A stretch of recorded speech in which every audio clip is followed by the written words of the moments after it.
Hello, this is Dylan here. Welcome back to Table Space, place for all things tabletop gaming. Continuing the endless trek of these Barrel Guard. So we had our 2v2 Path to Glory finale.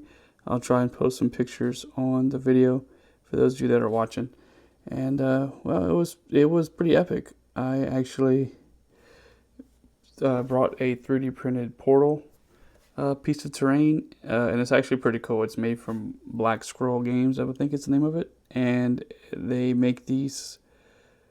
They're called calling portals, I think, and it's these different variations of portals.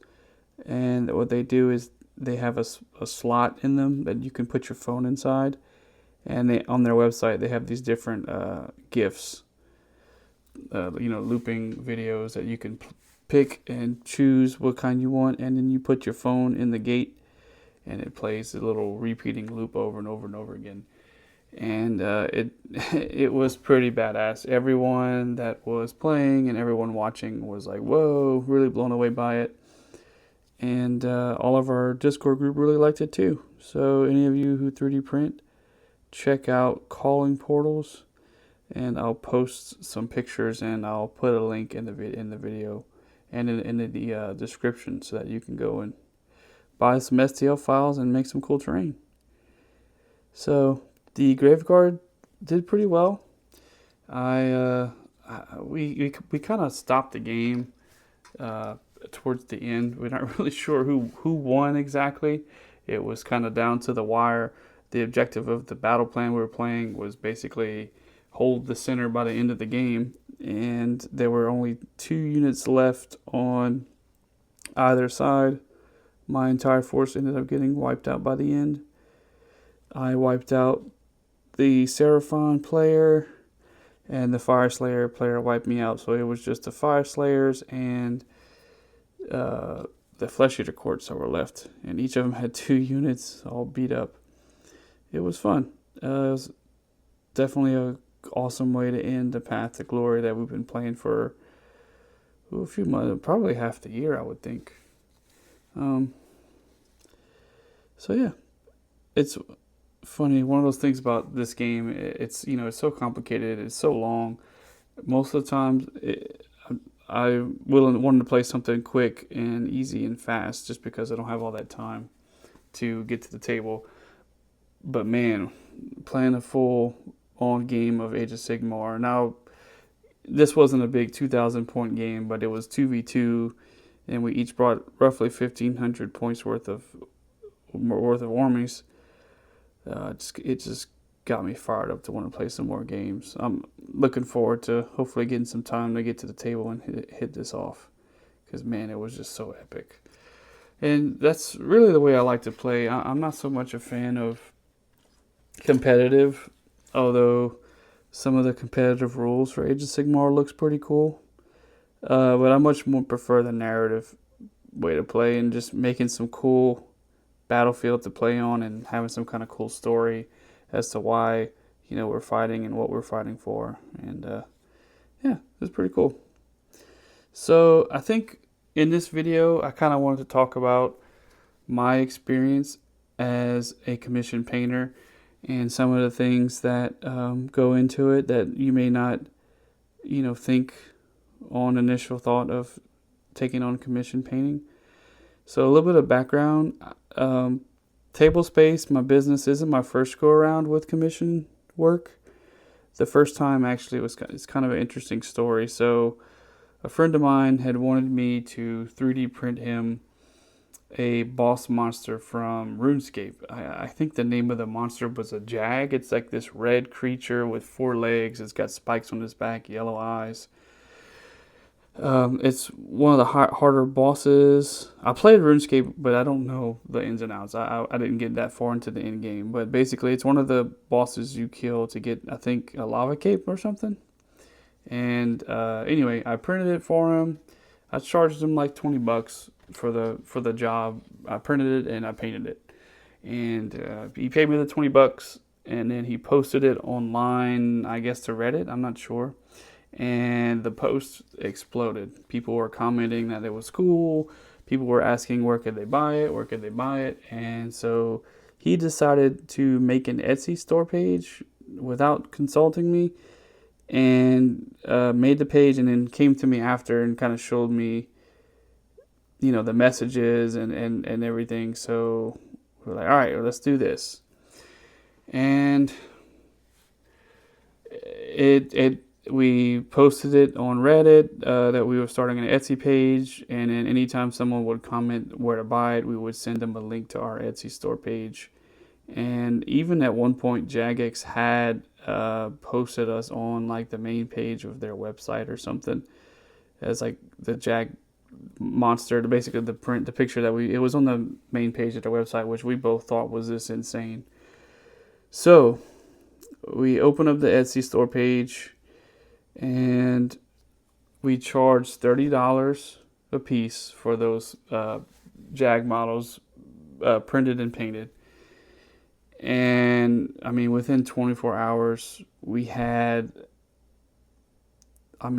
probably had like 30 to 40 orders. It was crazy. So the first thing we did was use the money to buy 2 more printers. And I was printing up a bunch of these models. And we only had this one thing on the store. We didn't have different things to print. The long-term goal, if we would have stuck it out, would probably to make more RuneScape-related items and sell those and branch off from there. But overall, the business didn't really last long. For one part, it was really just me doing most of the work. I mean, I had the printers, I had the knowledge on how to print. The other guy, he was trying to get into 3D printing, but it was one of those things where it was like, okay, well, you already know what to do, how to level, and everything else. Now, this was like 2018 when we did this, so we didn't have the technology for 3D printers wasn't all there. They had the BL Touch mod for the Ender 3, and it's maybe jargon to some of you, but they had this modification you can get to the popular printer that would make it auto level. I never got into any of that just because I learned how to level from trial and error. So I was doing 100% of the work, I guess, or 95%. I wasn't doing the Etsy work because I didn't have access to the Etsy page. But by the end of it, the business partner, when we started, it was like a 90-10 split. I'd get 90% of the profit. He would get 10%. And then by the end of it, he was asking for like almost 50-50. And then I was kind of getting burnt out, working 12-hour shifts. I don't know if I ever said this in the videos, but I'm a nurse. I was working in the emergency room at the time. So working 12-hour shifts in the ER, coming home, working for like another 4 or 5 hours of, checking the printer, taking printers off, setting new prints, painting, talking to customers, letting them know where they were in line in terms of getting their order. And it was just so much. And then to have this other guy just kind of constantly every other week, hey, how about 70, 30? How about 60-40? And then I just like, dude, I can't, I'm out. So I got out. I got my share at the 70-30, and then I just kind of stopped. And I didn't really look back on it. I realized the struggles that come with running a business and turning something that you love into a job, and kind of losing the passion behind the painting. And so I stepped away from commission painting for a while. I just stuck to D&D and the 3 campaigns that I was running. It was just 2 campaigns at the time, but you get the idea. And then I finally dipped my toes into Warhammer. So when I started painting, I knew Warhammer was a thing.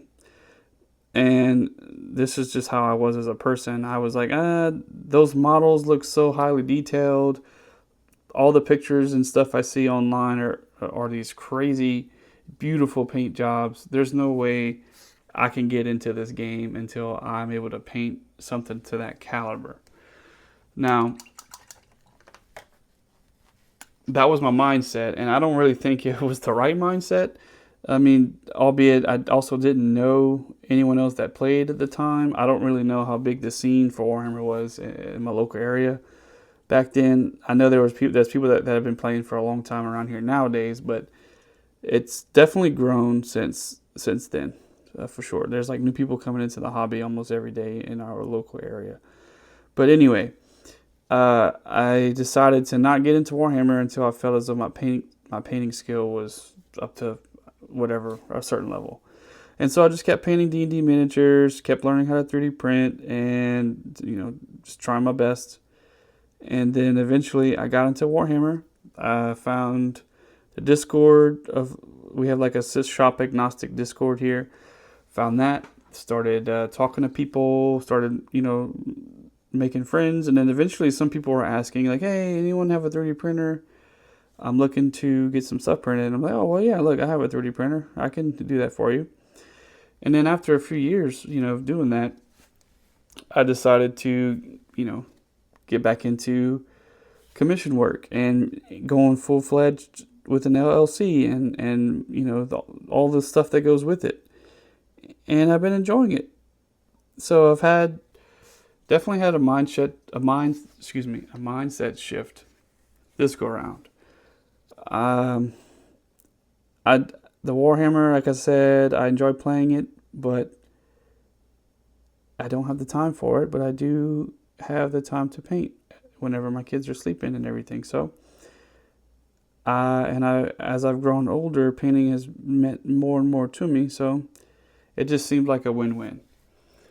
And with commission work, my mindset is anytime that there is a customer's model on my painting desk, that takes priority over anything personal. And so far, so good in that aspect. It gives me a reason to paint through a customer's order because I know once I'm done, I can go and paint, these Barrow Guard or some of my Tyranids or whatever.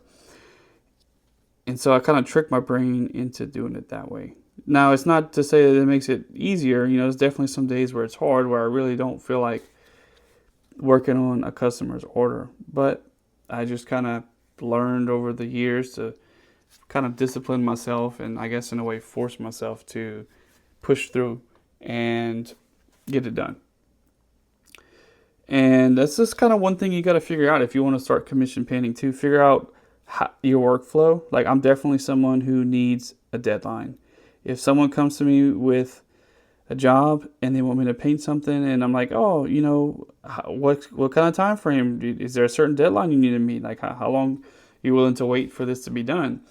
And, I've been lucky, I guess, because most of my customers have been like, oh, whenever you can, I know you're busy, which I really do appreciate.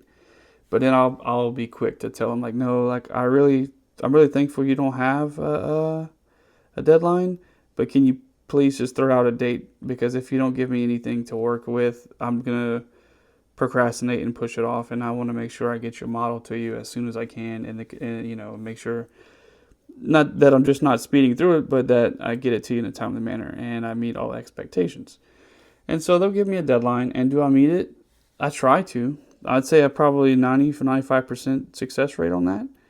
Unless it's like some kind of crazy paint job and it turns out that it's going to take me a lot more time than what I initially thought. Otherwise, I'm able to get it done on time. And it's fun.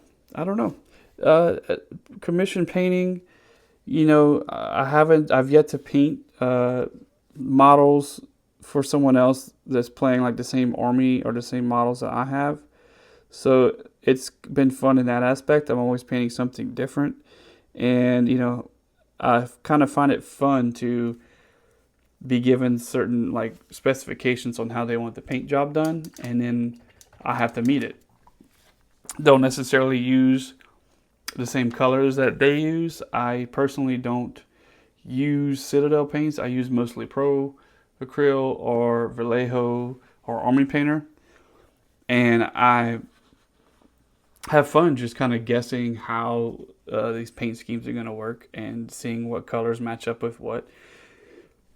And, obviously sending pictures to my customers, making sure it's on par with what they're looking for.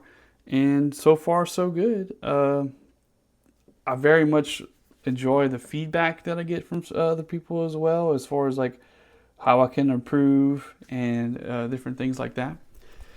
But it's been fun. It's been challenging, but that's the only way to get better. Is to challenge yourself. And commission painting definitely challenges me in a great way because I don't know.